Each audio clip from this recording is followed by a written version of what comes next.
welcome or welcome back to my small corner of the internet. My name is Megan and I have an endless TBR.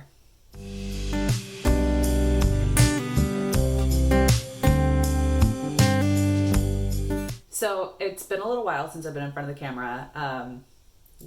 Things just have caught up with me. I caught the plague and was fine after a weekend, but it really just threw off my life rhythm.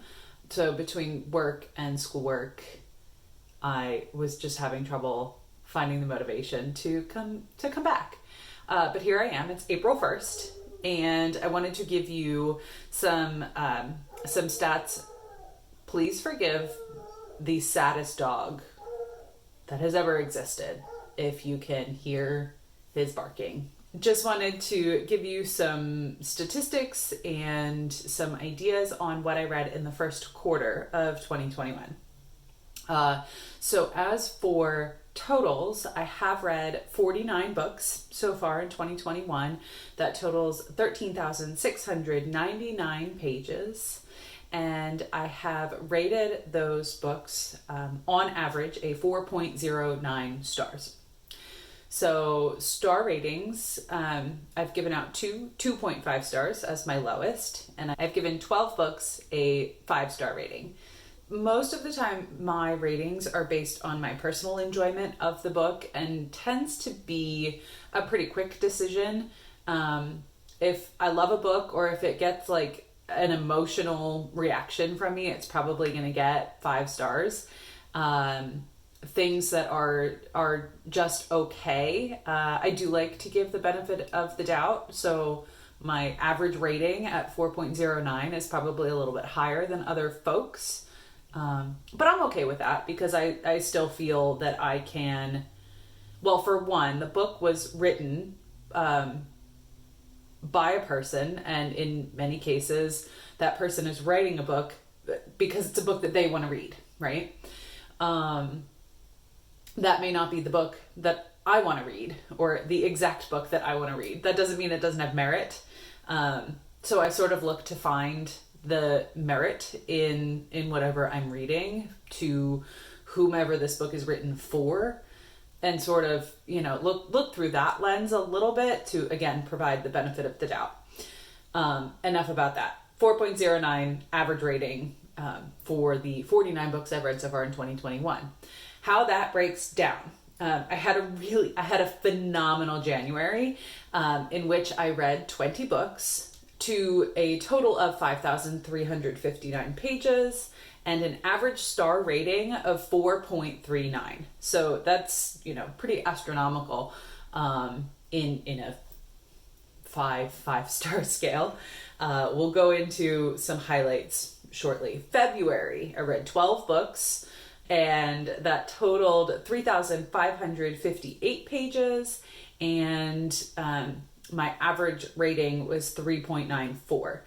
I had a lot of schoolwork going on in the month of February, in the midst of my spring semester, and I felt like all the reading that I had time for was reading for class and reading for book clubs.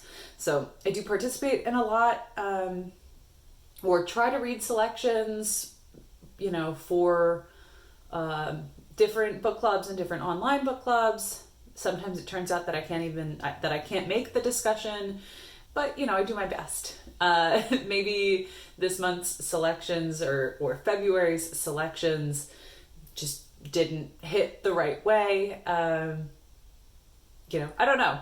Well, we'll see. In March, my average rating actually decreases more. So in March, I read 17 books, 4,782 pages, and 3.85 was my average star rating. So dipped again. And I'm trying to think of why that would have been off the top of my head. And I think some of it's just trying to match up with what I read in January and viewing those books that I really, really liked against those books that were not as good, that I wasn't enjoying as much, and whether that's, my own personal stress or the actual books. I don't know. I can't tell you. But that's where I am as far as quarter one, which is now complete. And let's see what my highs were as far as the actual books that I read. The way I guess I'm going to do this, because I don't really want to dwell on the things that were like just okay or things that I didn't enjoy very much. So since I gave 12 books 5 stars, I'm going to give you the top 12 books that I have read in the first quarter. I actually don't know if these correspond with the 5-star ratings. I just can't promise that the 12 books that I'm going to talk about have received the 5 stars. Some of them might be 4.5, or, you know, maybe some of them might be like a high 4, but not quite like I really loved it, 5-star book. Whereas a 5-star book might be lower on the list for like objective reasons. I see that it has a lot of merit, but it wasn't something that really spoke to me as a reader. So in my subjective viewing of these titles, I liked this 4.5-star book more than this 5-star book. Hope that makes sense. These are the books I loved in the first quarter of the year. So this one I read in like the first week of the year, and I talked about in one of my vlogs, which I will leave the playlist probably up in the cards for you, so you can check out my reading vlogs so far. They have petered off. We haven't had one in a little while. Hopefully that'll change. So in January, I read Long Way Down, the graphic novel adaptation by Jason Reynolds and illustrated by Danica Novgorodov. This was a book that has been adapted from a novel in verse to a graphic novel adaptation of the same text. Has this sort of dark, moody watercolor illustration, which is really effective at portraying sort of these murky waters that this character is going through on an elevator ride, as he plans to seek revenge on the person that killed his brother. That's all you'll get.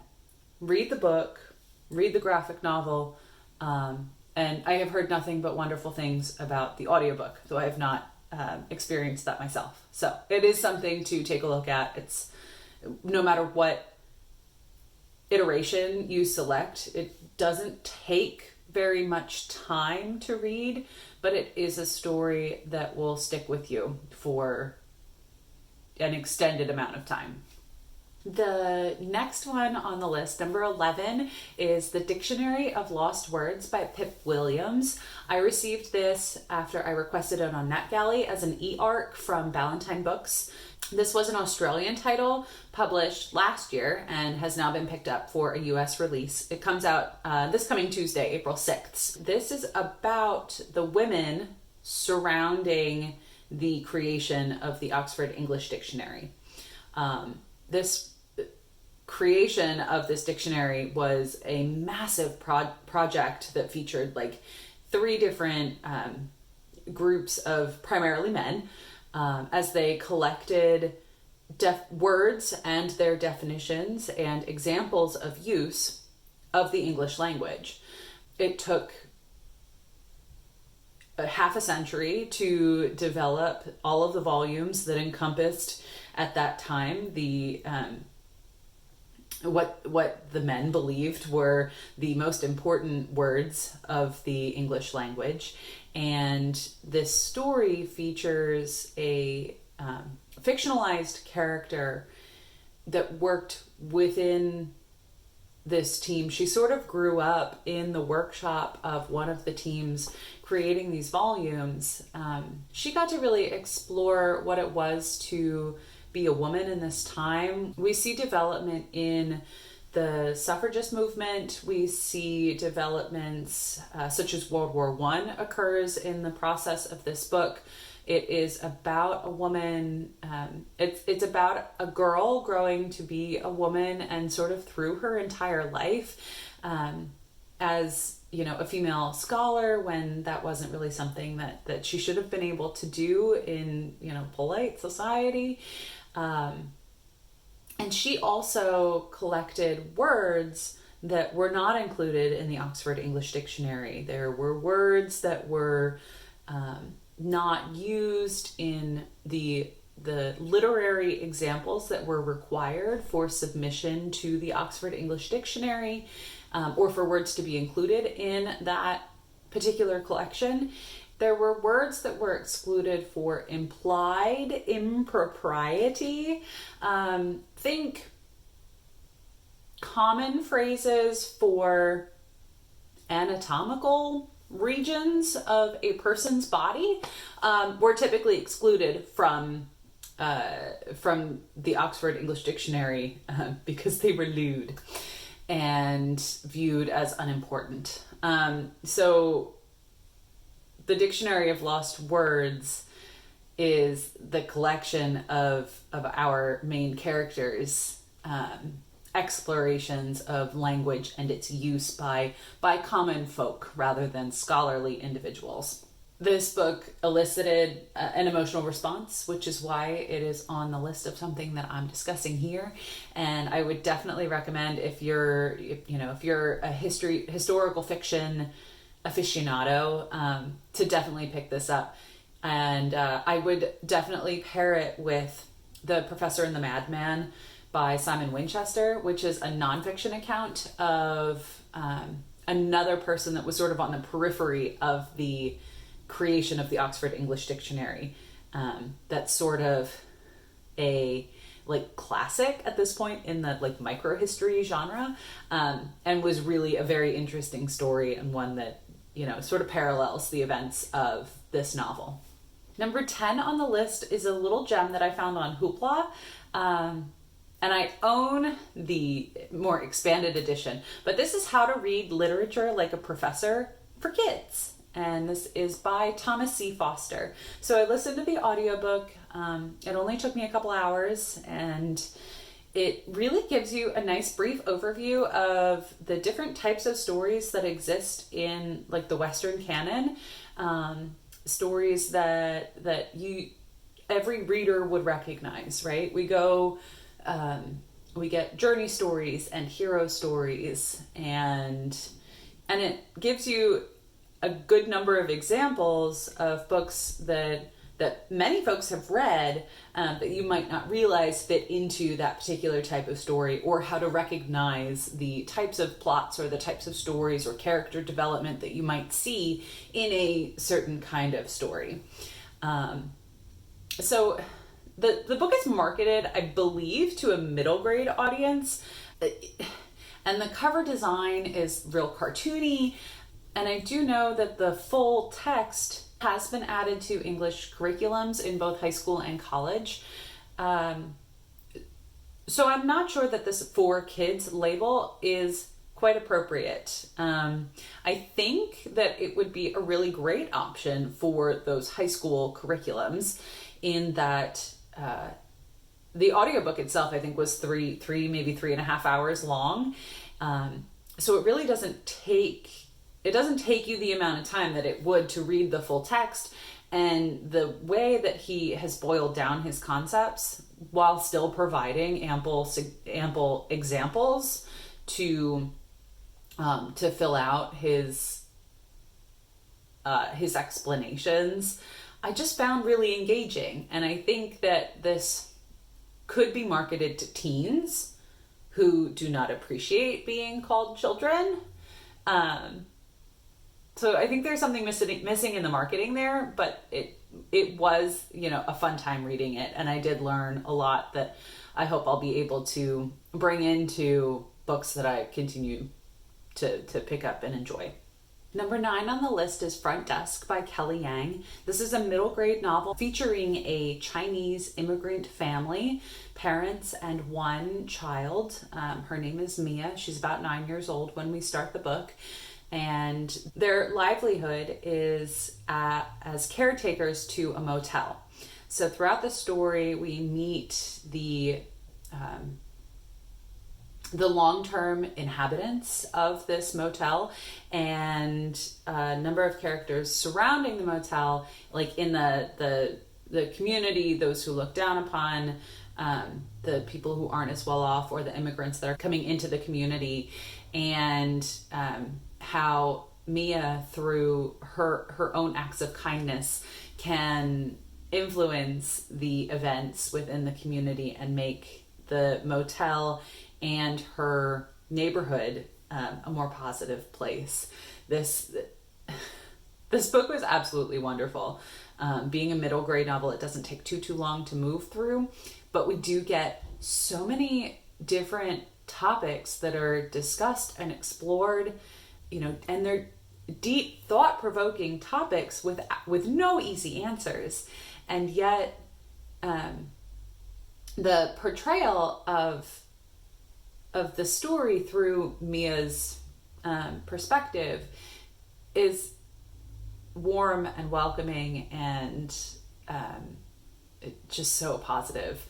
I'd recommend this to just about anybody. Number 8 is the final book in a trilogy, which is wonderful for me because I have a lot of trouble with series. This is Always and Forever, Lara Jean by Jenny Han. And I listened to this from my library. This is narrated by Ali An. The premise of the To All the Boys I Loved Before books looks at Lara Jean. She's the middle child. She has 2 sisters, one older, one younger, since she's in the middle. And Lara Jean is really just experiencing growing up. In the first book, To All the Boys I've Loved Before, she writes love notes to 6 young men that she believes she has been in love with at one point in her life. And in order to move past those feelings and get on with her life, she writes a love note and she puts it in her hat box for safekeeping. One day those letters are delivered. And through that story, she deals with the repercussions of these notes going out. There's a fake dating trope that's included in the first book and, sort of develops from there. So in the last book, she is just about ready to graduate from high school and has to decide where she's going, what the next step of her life looks like. And it just brought back some feelings of making these decisions in my own life and being nervous and not being sure, of what's coming next, if this is the right decision, and finding that place where you feel comfortable in your own skin. So this is up there on the list because of those personal feelings that Jenny Han was able to make me feel, that Ali An was able to make me feel through the narration of Jenny Han's words. And it was a delight. And I look forward to finally watching the Netflix movie, which I think is a little bit different, but I've been holding off because I did want to finish the books before I watched the last movie. So the next book, number 7 on the list, is the most recent book that I finished, titled No One Is Talking About This by Patricia Lockwood, and narrated by Kristen C. So while I listened to the audiobook, I did also have the ebook copy in front of me, and I would recommend this as a way to consume this story because the writing style utilized in this novel is very staccato. So you get these short paragraphs and big breaks through the writing of the novel that in audio I don't know would translate to the listener without having sort of that visual cue. So I picked this up for the Get Lit with All of It, WNYC and New York Public Library book club. It is not a book that I would have picked up on my own, and it's very short. So the nice thing is you can read this book in pretty much one sitting, which I did. I put on the audiobook, I opened up my ebook and sort of just moved through it in a number of hours. And it's really like you're reading 2 separate books. So the first half is focused on a woman that has posted something in the portal or social media, kind of social media of your choice, made a post that went completely viral. And now she's traveling like all around the globe to different talks and talking about the portal, and she lives in the portal, which is where it makes sense that you're getting these short little staccato bursts of text that just move to the next thing, and they don't have to be connected. And it really feels like you're scrolling through social media. And the unrelenting pace of this book reminds you of scrolling, and just seeing what the next story is, and they don't have to be connected. And you're seeing things from like totally disparate parts of the world that don't have anything to do with you. And it can be very unmoored in your own experience of it.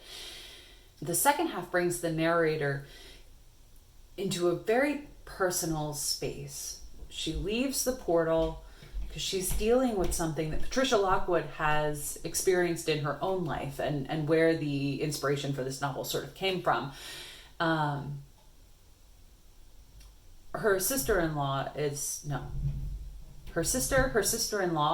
is pregnant, and the baby experiences a genetic abnormality.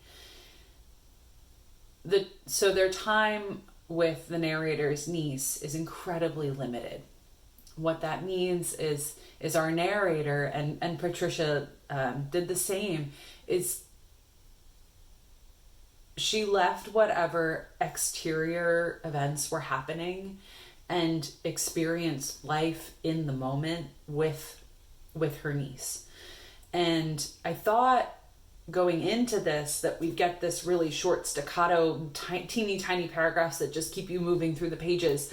I thought that pace would sort of shift and move to a more traditional narrative style, and it doesn't. And you know what? It works beautifully to keep that same style, because now all of a sudden it's not this disparate, disconnected the storyline of scrolling through the portal or through social media. It becomes a moment-to-moment account of all the things that are so important. And the way that Kristen C. narrates this book is absolutely phenomenal. I was tearing up in the second half of the book, and it's very affecting. And I think this is a book that does really well for discussion. And it's not very long, so maybe grab a couple friends and be able to talk about it with them, because it had a lot of depth for not very many pages, or not very many words on each page, maybe. While it is the most recent book that I finished, I do think that it's going to stick with me for a little while, and I look forward to more people reading this so that discussions can sort of be had a little bit more. All right, so we're in the top 6. All but one of these I read in January, so that's really going to influence that 4.39 average rating for the month of January. So number 6 is A Lat's Away by Darcy Little Badger. I read this very early on. It is featured in one of my vlogs from January, and very much enjoyed the exploration and incorporation of Darcy Little Badger's cultural heritage in the character of Ellie, or A Lat's Away. And I actually get to read this book again, but you'll have to watch my April TBR to see that. I don't have too much to elaborate on with that particular book, especially because I'm doing a reread of it quite shortly after my original reading.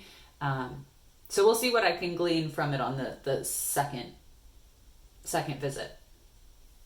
Number 5 is Ring Shout by P. Jelly Clark. This is a horror novella, creates an alternative history of the events surrounding the 1915 premiere or release of The Birth of a Nation. So in this book, we follow a group of characters, one of whom can see the demons known as Ku Kluxes within members of the Ku Klux Klan. These demons are looking to take over, and their mission was sort of started with the release of The Birth of a Nation. So we see sort of the underground resistance of this movement and the lengths that they have to go to in order to survive. And yeah, I mean, P. Djeli Clark is fairly a master in the novella form. I haven't read all of his novellas, but I'm working on them. And there's not one that I've disliked so far. Number 4 is The War That Saved My Life by Kimberly Brubaker Bradley. I have a really hard time with that name. There are maybe too many R's in it for me to keep track of. This is another middle grade novel based on the London, or the exodus of children from London during World War I. So they ship these kids out to the countryside and find temporary caretakers. For the protagonist of this novel, she finds love and acceptance and a better life than what she had in London. And another one that affected me emotionally, one that I would recommend to very many people, and was a different perspective on a World War II story than I've experienced before. So a lovely book. All right, top 3. Number 3 is a book that I read in January, but it came out in March. This was Act Your Age, Eve Brown by Talia Hibbert. This is the final book in the Brown sisters trilogy, so it focuses on the youngest Brown sister, Eve Brown. She is a little bit flighty, you know, whenever she's tried something and it hasn't worked out, well, okay, we'll cross that off the list and move on to the next thing. So her parents decide, you need to get a job, you need to hold that job for a year, and we're going to cut off your trust for that year. And when she leaves the house in a huff and stumbles upon a bed and breakfast who's looking for a chef. The bed and breakfast becomes desperate, and she is hired on as the chef. Meanwhile, the manager of the bed and breakfast can be read as a little bit prickly, but the dynamic between the two of them develops into, I mean, Talia Hibbert knows how to write a steamy scene. So we know where that develops. And it's just a wonder to see these two characters developing their relationship and developing as people, recognizing what someone else needs, and how to fit the way that they work together. It was a lot of fun. I enjoyed the Brown sisters as a whole. I really liked Danny, who was the focus of the second book. I really liked Eve, and then probably third is Chloe. So we'll see what else Talia Hibbert has coming out. I look forward to checking out some more of her books in the future. The top 2 on the list are really hard to choose between. So what's on the list right now, number 2 is Black Sun by Rebecca Roanhorse. I finished this book. I started it in December of 2020, and I finished it on January 1. And it's still up there in the number 2 spot, was only recently unseated for that particular space. So Black Sun has been all over BookTube. I probably don't need to explain it to you, and I probably won't do it very eloquently because I did read it 3 months ago.